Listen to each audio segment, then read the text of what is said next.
మీరు ప్రశ్నించే స్థాయి నుంచి, సేవ చేసే స్థాయి నుంచి ఒక జవాబు ఇచ్చే స్థాయికి అయితే ఎదిగారు. మరి ఆ స్థాయిలో ఉండి ఇలాంటి వాళ్ళ కోసం మీరు ఏం చేశారంటే ఏం చెప్తారు?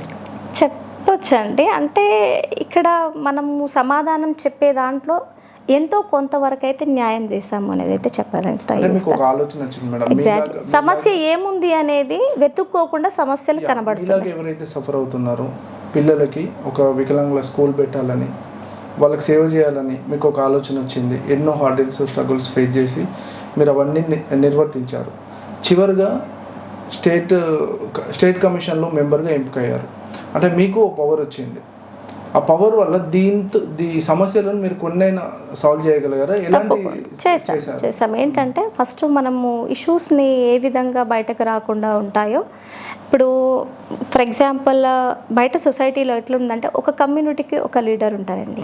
బీసీకి ఉంటారు, ఎస్సీకి ఉంటారు, ఎస్టీకి ఉంటారు, ఓసీకి ఉంటారు, లైక్ అది ఒక్కొక్క కమ్యూనిటీ నుంచి ఒక్కొక్క పొలిటీషియన్ ఉంటాడు. గ్రాస్ రూట్లో లీడర్ కనీసం పెద్ద మనిషి అయినా ఉంటాడు. లేదు అంటే మండల లెవెల్లో ఈ మధ్య కమిటీలు ఏర్పడేసి మండల ప్రెసిడెంట్లని లైక్ అట్లా కమ్యూనిటీ బేస్డ్ కమిటీస్ ఫామ్ చేసుకుంటారు. కానీ మాకంటూ ఒక కమ్యూనిటీకి ఒక కమిటీ అనేది, ఒక అథెంటిక్ అనేది లేకుండా ఉండే పరిస్థితులు ఉండే. కొంతమంది సోషల్ వర్కర్స్ చాలా వర్క్ చేస్తున్నారు, ఇప్పటికీ కూడా ఫైట్ చేస్తున్నారు, రైట్స్ పైన ఫైట్ చేయడం. ఇక్కడ ఫైట్ అంటే ఏంటంటే నెగిటివ్ తీసుకోవద్దండి. నా హక్కు ఇది ఉంది, నాకు ఇవ్వండి అని బెగ్ చేయడం కూడా కాదు, ఇవ్వండి అని రైట్గా అడగడమే క్వశ్చన్.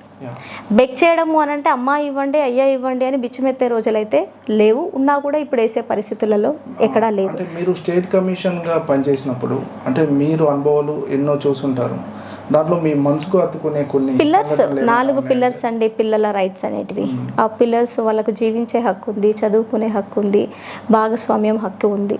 సో ఈ హక్కులతో పాటుగా కూడా వాళ్ళు ఇన్వాల్వ్ అవ్వడానికి కూడా ఉంటుంది. వాళ్ళ రైట్గా వాళ్ళు ఏదైనా అడిగే హక్కు వాళ్ళకు ఉంది. కానీ ఆ రైట్ వాళ్ళకు ఉంది అనే విషయాన్ని కూడా వాళ్ళకి తెలియకుండా డిపెండ్ అవుతుంటారు. ఇంట్లో మదర్ ఫాదర్ పైన డిపెండ్ అవుతారు, స్కూల్లో టీచర్ పైన డిపెండ్ అవుతూ ఉంటారు. సొసైటీలోకి వచ్చేసరికి వాళ్ళకి ఎలాంటి రైట్ ఉండదు. ఈవెన్ ఫ్రెండ్స్ ఒకటే, నైబర్ ఉంటారు, వాళ్ళతో డిపెండ్. అంటే ఇవన్నీ ఏమవుతాయంటే వాళ్ళకి ఎక్కడికి ఎవరికైనా చెప్తే నన్ను తప్పు పడతారనేది ఒక గర్ల్ చైల్డ్ అనుకుంటారు.